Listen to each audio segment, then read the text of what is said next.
Harmony, here to help you find balance and peace to live a more colorful life. And welcome to the first episode of my Divine Feminine Empowerment series. Every single day for this next week, July 20th through July 27th, come to my channel and I will be giving you tips on how to harness your divine feminine energy. So today we're going to be talking about the main divine feminine traits and the difference between the divine feminine energy and the divine masculine energy. And we'll also be focusing on one of the traits today that you can cultivate to harness your divine feminine energy. So why is this important? Right now at this time on the planet, there is seemingly a little bit of an imbalance. It's no secret that a lot of countries and places here in the world are ruled by a patriarchy.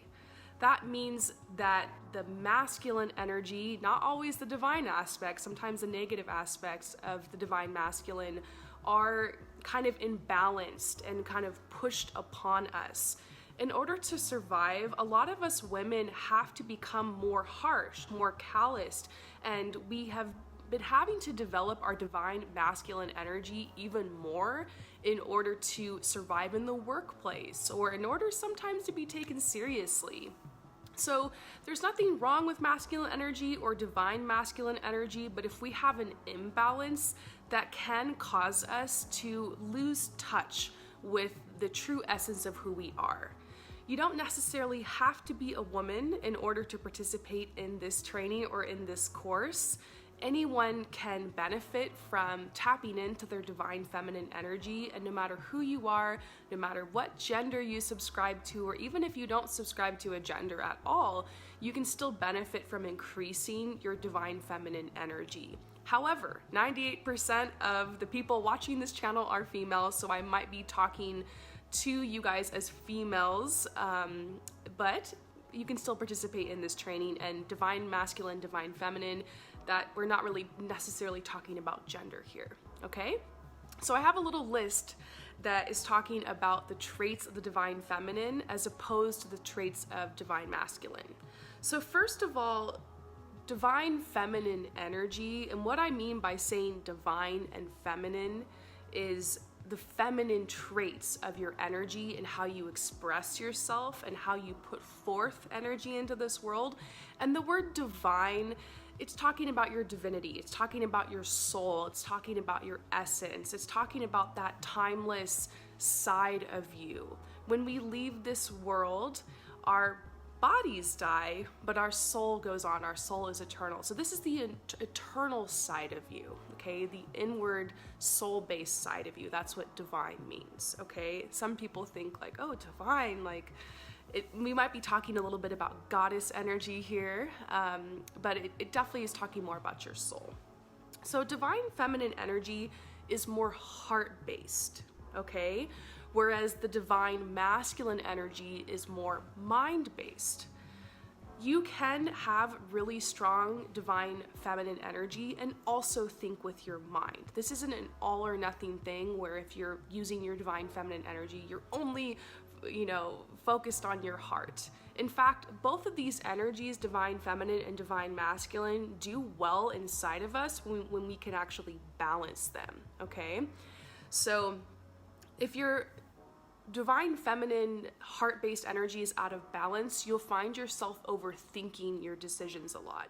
You'll find yourself worried about what you say out loud.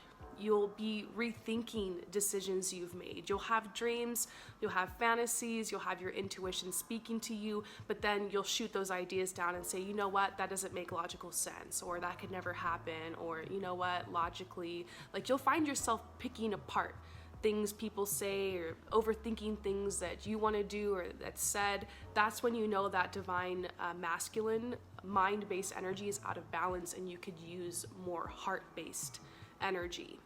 So we will learn tips and tricks on how to balance this energy more as this series goes along, but simply touching into your heart base, tapping into that energy will benefit you. And sometimes you can actually symbolically tap into this energy by just taking a deep breath and putting your hand on your heart. So try it right now. Take a deep breath with me. Hand on your heart, and you can actually drop your energy down into your heart space and kind of think from there. That's a really simple way when you're trying to make a decision or you're going to make some type of action. It's important to use your logic. It's important to use your mind, but it's also important to ask yourself, is this in alignment with my truth? Does this go with how I feel? How do I really feel about this? Your heart is your feelings. Your heart is your truth center, okay? So next we have the divine feminine energy is feeling, and divine masculine is thinking. So very similar to heart-based energy, divine feminine energy is very in touch with your feelings and your emotions. And I would dare say not even afraid of it. So if you have your divine feminine energy balanced, then you're gonna allow yourself to feel how you need to feel. So if you're sad, you will let yourself cry. If you're angry, then you'll scream into a pillow, or you'll allow yourself to kind of sink into that emotion in a healthy way, and you'll feel that. If you're happy, then you'll express it. I think sometimes, especially as women, when we express our feelings and emotions, sometimes we can feel like we're being judged. You know, we are told that we're unstable or we're moody or whatever. But I think it's absolutely amazing when you can balance your emotions and you can balance your energy and feel free to express them in healthy ways. And that's something that we're going to learn how to do throughout the course of these videos. So the masculine energy would be more thinking based, you know, kind of in your head, making decisions, always thinking little details through. Nothing wrong with that. But once again, if that's not balanced and you're not able to tap into your feelings, sometimes you might find yourself making decisions that might be the right thing for the people around you, or might make other people happy but won't make you happy and won't really be in alignment with your true feelings. So it's all about balance here. So the feminine energy is passive.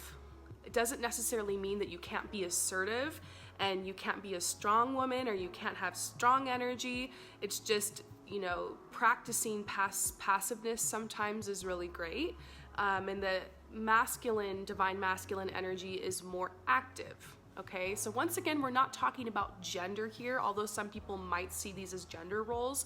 This is an energy. So even a man can practice this divine feminine energy of sometimes allowing themselves to be passive. Okay, it doesn't matter. So this isn't me trying to tell women to just be passive and don't do anything and don't take a stand in your life. That's very important. I'm an Aquarius woman, so I can be very active and outgoing, but sometimes that energy can become imbalanced if you feel like you're always fighting, if you're always brushing up against things, if you're always resisting energy. So allowing yourself to kind of take a step back and be able to rest or reflect or be in solitude and stillness, take that time to listen to your feelings, and also allowing things to happen in your life is very helpful. I've learned that throughout the manifestation process, actually. During the balsamic moon, during the moon cycle, did anyone do Manifest with me in March?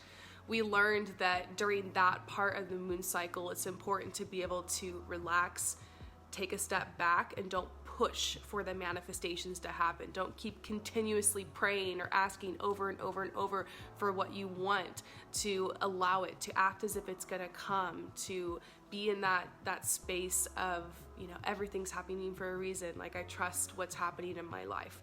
There's times in our life where it's important to be active, and then there's times where it's important to be passive. And so I think that if you have trouble with that, if you have trouble with allowing, if you have trouble with just, you know, waking up and just allowing the day to happen sometimes, instead of always pushing for something and always pushing up against resistance, balancing this divine feminine energy can really help you. So next on my list, we have the feminine energy has to do with stillness and resting. The masculine energy is being in the world. So if you feel like you're always out in the world, you're always trying to make things happen, you always feel like you have to be that go-getter and you just go, go, go, go, go, and you can't stop, the divine feminine energy is an energy that allows you to rest and not feel guilty for it. Does anyone else feel guilty when they take a day off, or when they take a rest, or when you finally just have to admit defeat and call in sick for work one day?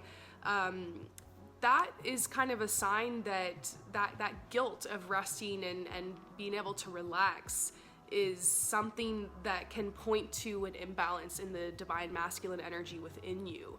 So stillness and resting is absolutely essential and important along our path here. It's all about balance. That's what I love about these energies, is exploring these energies and asking yourself what energy you feel is out of balance, or if you leaning more towards divine masculine energy or leaning more towards divine feminine, you can find that balance. Now, I'll be honest with you guys. Once again, I'm an Aquarius woman, and Aquarius energy is ruled more by the divine masculine energy. So I find that studying the divine feminine energy and incorporating that more into my life has helped me to find more balance and more peace. And so something I work on is allowing myself to rest, allowing myself to take a break with no guilt, planning that into my schedule. You know, if I need to take a nap, I'll take a nap, and reminding myself like this is an important part of the process, because you can't pour from a cup that's empty. You can't, you know, if you don't have your energy centered and you're tired and you're worn out and you're always going out in the world, like at some point you're going to break down. So it's about managing that energy. It's about allowing yourself to rest when you need to, so you can prevent those breakdowns. Okay. So next we have the feminine energy is receptive, and the masculine energy is outgoing and directive. So this is actually something I talk a lot about when I'm doing dating advice. When we're pulling love cards, sometimes I get messages for people who have a very strong masculine energy, regardless of gender, that there's an imbalance, or that they're not being received in the way they'd like to, because they're very outgoing, they're very forward, they're very intense, and the person that they're dealing with is also like that. So you end up pushing up against that energy. So sometimes when it comes to dating, it's important to allow yourself to be receptive. Sometimes allow the person to come to you. We've got this chemistry card. Let's see if I can find it here in my love deck, which actually talks about that. The chemistry card is all about a magnetic connection and what happens when you pull away one of the magnets. Of course, this card is all the way in the back.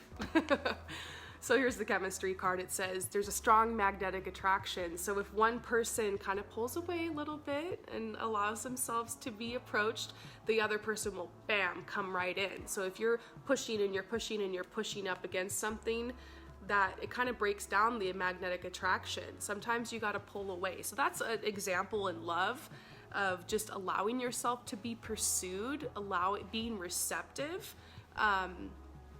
And that's something that's very important for the feminine energy. So the masculine energy is very directive, very blunt, very approachable, like will approach you, and like that's kind of a masculine energy. I'm like that. So I've been learning how to be more receptive, how to be, and not even just in love, like in my general life. Sometimes to be more receptive. This has to do with resistance. If you feel like you're pushing up against a blockage in your life, or the doors are always closing, sometimes pulling back and allowing a door to open for you, or allowing yourself to see with a different perception, maybe you'll find a window you can climb through. You know what I'm saying? So the feminine energy is more receptive. Okay, now something else about the feminine energy is the feminine energy is more imaginative. So very imaginative and imagination, and the masculine energy is more about reason. So this kind of goes along with what we were talking about earlier with like the thinking versus the feeling. So creativity is a huge energy with the feminine. Once again, this isn't about gender. I've met many men on my path because I'm an artist. I'm always attracted to artists and want to hang out with artists and make friends with artists. So I end up connecting with a lot of men sometimes that are very divine feminine energy. They're super creative, like they're doing graffiti, or they're painting, or they're doing clothing, or acting or something like that. And so once again, this isn't about gender, like tapping into your divine feminine side, like that's where your creativity comes from. So if you feel like you've been creatively blocked, it might be that your masculine energy is a little off balance because maybe you're just in your head a lot, worrying about things or reasoning through things. And there's nothing wrong with that. There's nothing wrong with reason. There's nothing wrong with logic. There's nothing wrong with the masculine energy. We're just talking about how to increase your feminine energy here. So if you feel like that's out of whack or it's causing you any sort of suffering or blockage, then it's important to work on this feminine energy. Let's go through a couple more points here, and then I'll give you guys some tips based off of one of the things on this list, okay? Today's more just like an introduction so you kind of understand the divine feminine energy, and every day we'll be focusing on like one little point, okay? So next we have another point that kind of goes along with the creativity is that the divine feminine energy rules the intuition. Okay, and the divine masculine energy rules logic. Okay, so you're as a woman, we have this womb, and that is like the source of our intuition. Even if you're not a woman, that's okay. Everyone still has the ability to tap into intuition. And I find that people who have very strong masculine energy, when they're able to balance their divine feminine side by tapping into their intuition, they become a force to be reckoned with. Intuition is very, very powerful. However, it's useless if you don't know how to use your logic, if you don't know how to use your head and be logical about how to implement it. I've seen some people on my path and just doing work here who are so intuitive that they will make very impulsive decisions based off of it, but they won't actually work through like step by step the little details. So we're talking about how to balance these energies here. As we talk about intuition during this series, you'll be able to learn how to harness the intuition, but to couple it with logic so that you can make smart, intuitive choices. So it's all about balance, you guys. So the divine feminine energy really thinks more about like, what do you truly love? That's kind of an approach to life with your divine feminine energy. You're always thinking about like, what do I truly love? Like, what does my heart want? And the divine feminine energy is like, what do I truly need? Or that's the masculine energy. So divine masculine energy is like, what do I truly need? Divine feminine energy is like, what do I truly love? So divine feminine energy is more heart-based, focusing on what you love and moving from that space versus like survival and needs and more grounded type of energy, okay? So the divine feminine energy is beautiful and soft, and the divine masculine energy is based more on their willpower and it's more hard, okay? If it was like a texture. So if it was a texture, divine feminine energy would be more soft. And also beauty is something that's very important to the divine feminine energy. So it's more of a sensual energy. It's more aesthetic.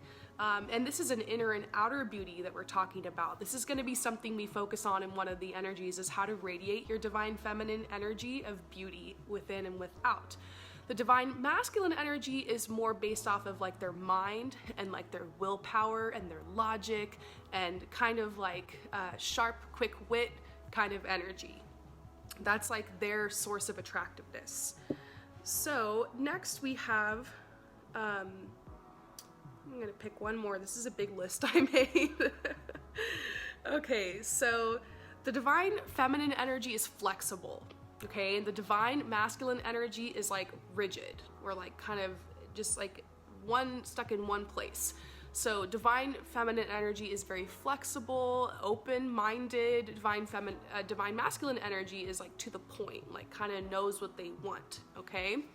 So just based off of this list, ask yourself if you naturally gravitate and act more like the divine feminine energy or more like the divine masculine energy. And once again, this has nothing to do with gender. These are just energies inside of us. Maybe there were a couple points where you're like, you leaned towards the masculine, but you want to kind of bring out more feminine. And If you feel like you're super feminine and you need to like increase your divine masculine energy, then maybe we'll do a series on that later, but maybe you can learn more about balancing this feminine energy, because we will be talking a little bit about the masculine as we move forward here, in order to help us balance, okay? So I hope that you guys learned something from that. Let's go ahead and focus on one of these points today. Let's talk about stillness and resting, okay? Because that's really what jumped out at me. So just real quick, we're gonna get into this divine feminine energy of stillness and resting.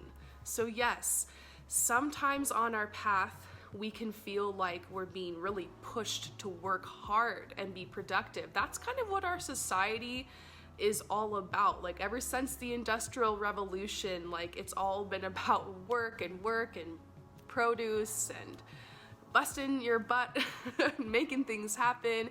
We're living in this like entrepreneurial area too. Guys, we're living in this entrepreneur area too, where we're being pushed to be like successful, and we're seeing all these people on the internet that are like living their best life, and it's just this era where we really feel like we have to work, we have to hustle, and we have to make things happen. Yes, that is true, but you're not going to be able to work and hustle and make things happen in your life unless you can find that balance and allow yourself to rest. I think it's really crazy that a lot of jobs make people work like 8 to 5, and then you have like a half-hour lunch and like a 10-minute break or something like that. I've worked jobs where they barely even gave me my breaks, kind of illegal in some places. There are some cultures where they let you have a siesta in the middle of the day, or you could take a break, or it's like a little bit more relaxed, a little bit more of a community where you work, but I think a lot of places are kind of adopting that Western kind of viewpoint of needing to just work, hustle. Sometimes you come home and you have school, or you're also doing your side hustle, trying to make your dreams come true. So there's just so much that's going on. I remember a point in my life where I was working like 2 jobs. I also had 2 side hustles I was trying to like do, and then I was also educating myself on something and trying to like make friends and keep a social life and network. And it was just absolutely crazy. And during that time, I remember I was getting sick a lot. I was getting like the flu, I was getting the colds all the time. I was not getting enough sleep, or I would spend a whole weekend day catching up on my sleep. It was just really difficult. So stillness and resting and incorporating that into your routine is so important. Whatever you're doing, wherever you're at, every hour, if you can give yourself just a 5-minute break to just look around, stretch, take a deep breath, and kind of look out into the world, look out the window, or go on a balcony or something, is going to be really good for you. I think what has happened is that a lot of our rest time and a lot of our break time, what we do is we grab our phones and we just start scrolling and we go online, and we don't realize that we're actually absorbing the energy of all of these people and all of these things that we're watching. So there's all this energy bombarding us all day long. There's advertisements, there's stuff on the internet, we're watching things like this. Hopefully this is relaxing for you. And so what happens is we don't actually get that rest time. And so by the time it comes for us to lay down and go to sleep, our mind is like going a million miles a minute, and we can't sleep. So then we go back on our phone, or we watch Netflix or something, and all of a sudden it's 2 a.m. and we somehow finally go to sleep. Then we have to drag our butt out of bed and do a crazy day all over again. And it's hard for us to find the time to work towards our dream or to focus on that goal we have. So we end up getting stuck in this cycle of just like fast food, going on the internet all the time, Netflix, and then just like passing out. And so I think what can actually help that is to allow yourself to have authentic rest, authentic stillness. So sometimes it's just literally putting down the phone, taking a deep breath, rolling your shoulders back, stretching, get on the yoga mat for a second, and look out the window. Just seeing plants, or seeing the city, or seeing some type of scenery, go on a walk around the block. will really help you. If you're in an office or something, just walk over to the cooler and get some water, or just look away from your computer for a second. I know some jobs are really fast paced and they want to keep you on your toes. They don't let you stop, but try maybe on your lunch break or after work to get your feet on the dirt. And if you need to take naps, allow yourself to rest. Also, every once in a while, just give yourself a day off from everything. Like, if you can, I know you got a lot of stuff to do on the weekend, but even if you have to hire a sitter or whatever, give yourself a day, like once a month, to just stay in bed and be lazy and just kind of live the good life. I call this having a French day. It's where you just kind of relax and you just lay around and read books and you just kind of rest and you don't think about anything or worried about anything. It's like your day to rest. Your mind, you guys, if you're resting, and when you rest, you are thinking about the drama or the things that have happened or the worries you have or the financial situation or whatever, that's not authentic rest. I think some people, I used to do this, okay, so this is how I know. I think some of us were go, go, go, go all the time, because when we stop and when we sit in that silence and when we get in that stillness, we can finally hear our thoughts. And that's when things from the past come up, or that's when we realize we have this problem we need to do, or that's when we start overthinking or worrying about things. And so if you can allow yourself to be in stillness and silence and to be able to rest and to just tell yourself, you know what, I deserve this, I work for this, like I need to rest so that I can continue. All those things I'm worried about, I'm not going to be able to handle them with a fresh mind unless I allow myself this rest. You kind of have to have boundaries with yourself and with your mind and with your thoughts. Sometimes you have to say, you know what, I'll allow myself to think about that after this rest period is up. So tomorrow, or in an hour, set a timer or something. If you need to practice meditation or do yoga in order to help yourself rest, that's important. Also, allowing yourself to be alone sometimes. I used to really struggle with being alone. I'd have a day off and I would get all these things done, and then I'd be alone with my thoughts. And so what would I do? I'd text my friend, or I'd call somebody over, or I'd go out. It's important to socialize. It's important to go out. It's important to connect with your friends. But if you can't be alone at all and you start feeling sad and depressed, like anytime you're alone, even if it's just an hour, then that also might be an imbalance of the masculine energy. So tapping into that female energy is the strength of solitude and serenity and peace, and allowing yourself to just be alone sometimes and be in stillness. So I hope that these tips helped you guys. Your task for today, or your homework for today, is to let yourself rest, even if it's just 5 or 10 minutes. And if those thoughts keep popping in your head of the things you're worried about or the stuff you have to do, set that timer and just be like, you know what, when the timer goes off, then I can worry about that again. This is my time. So treat yourself. Maybe you want to get your toes done, or you just want to put your feet up on the couch and read a good book, or maybe try to rest without technology. That's my goal for you. You're not just going on the phone or watching the Netflix or whatever. Allow yourself to rest for just 10 minutes, if you can do that, and without technology, or meditate, or take a nap, or go to bed early, or take a bath or something like that. So that is your homework for today. I hope it goes well. Let me know what you guys think in the comments below, and come back to my channel tomorrow. I'm so excited for you guys to see what the next episode of this Divine Feminine Empowerment series is all about. So I'll see you guys later. Peace out.